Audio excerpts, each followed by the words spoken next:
Welcome back. And in our sports news, Manchester City striker Carlos Tevez will face disciplinary proceedings for alleged breaches of contract after manager Roberto Mancini had said he refused to come on as a substitute in a Champions League game.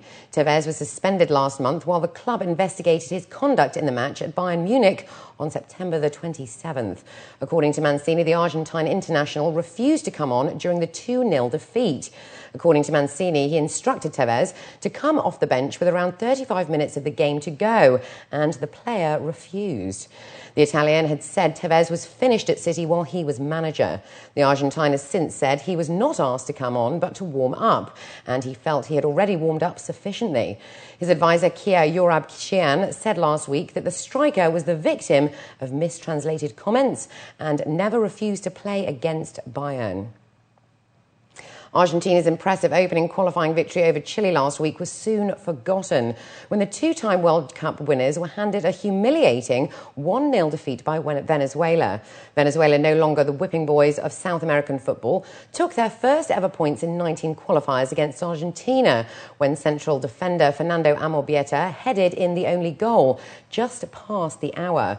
Julio Grondona, president of the Argentinian Football Association and senior vice president of FIFA, said Argentina's strong start melted away and Venezuela were worthy winners. Even Lionel Messi could not save the day as his team put in a surprisingly lackluster performance.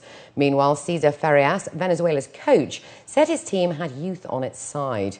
Venezuela have emerged as serious contenders for a place in Brazil after their fourth place at the Copa America in Argentina in July. And Russia secured a place in the Euro 2012 finals with a 6-0 thrashing of Andorra in their last qualifier to finish top of Group B.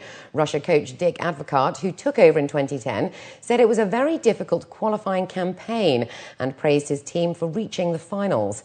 He said his team deserved to win the group and he thanked Russian football fans for their passionate support. Advocaat expressed the hope that from now on their team would not be criticised as much as it was in the past. UEFA President Michael Platini praised Poland's readiness for the Euro 2012 tournament during a review of the national stadium in Warsaw on Wednesday. Of the 12 teams that have already qualified, including hosts Poland and Ukraine, some, including England, are unhappy about the prospect of being stationed in the Ukraine during the tournament and have said that they would prefer to be based in Poland. When asked what he thought of this, Platini said the teams could stay wherever they want. In tennis, top seed Rafa Nadal produced a whirlwind opener to beat Spanish compatriot Guillermo Garcia Lopez 6-3, 6-2 at the Shanghai Masters. The 25-year-old Nadal, who lost to Murray in Sunday's Tokyo final, is eager to turn around what, by his high standards, has been a disappointing season and reclaim the rankings top spot from Serbia's Novak Djokovic, who is missing at Shanghai because of injury. So far this season, Nadal has taken 3 title wins from 10 finals, a dip in form from 2010 when he took 7 from a possible 9. Afterwards, he said the closeness of the tournaments and varying factors such as balls had to change. It's unbelievable the conditions how can change from Tokyo to here. The ball is completely different, so you cannot. Not something that must change because it's too dangerous for the shoulders and for us it's a big change. Tournaments straight must be the same ball. That's my feeling. World heavyweight champion Wladimir Klitschko has announced he would destroy his challenger, JeanMarc Mormeck, whom he will fight in Dusseldorf on December the 10th. IBF, IBO, WBO champion Klitschko added the WBA crown to his collection when he beat Briton David Hay in July. His brother Vitaly holds the WBC belt. The 39-year-old challenger, nicknamed the Marksman and a former cruiserweight champion, has a record of 36 wins and 4 defeats. And finally this evening, the 9th edition of the annual Frieze Art Fair opened in London's Regent's Park today. The Frieze is the leading international contemporary art fair, and this year hosts 173 of the world's most exciting contemporary art galleries, representing 33 countries. The annual event has quickly become a key date for anyone wanting to acquire top works by modern and living painters. Meanwhile, Matthew Slotver, co-founder of Frieze, who is considered one of the art world's most powerful figures, conceded that concerns over slow economic growth and Europe's debt crisis could weigh on the fair. But he said he thought that art would be a far more tangible investment than paper assets.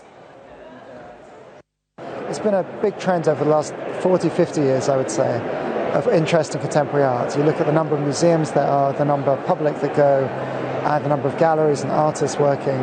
It's a sort of super trend, if you like, where art is becoming, more and more part of people's lives. So, I see a positive view on contemporary art for the next couple of decades, but it doesn't behave like stocks and shares that go up and down every day. It has a much longer life. The Frieze Art Fair closes on Sunday, October the 16th. And forecasters are expecting unsettled weather across the UAE over the weekend. So with that, let's now take a look at the local and international weather forecast for tomorrow.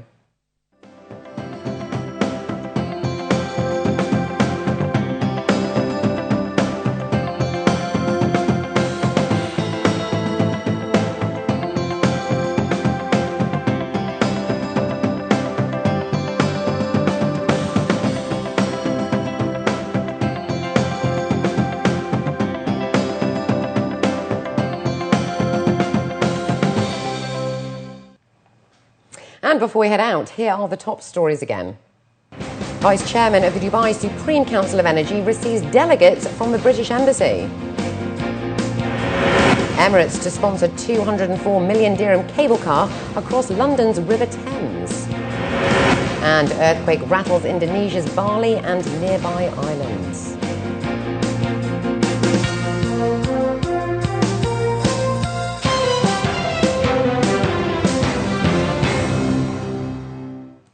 Well, that brings us to the end of the bulletin. If you'd like to get in touch with us, you can write to us at news@city7tv.com or by calling us on 04 367 2230. From the entire news team, it's goodbye for now.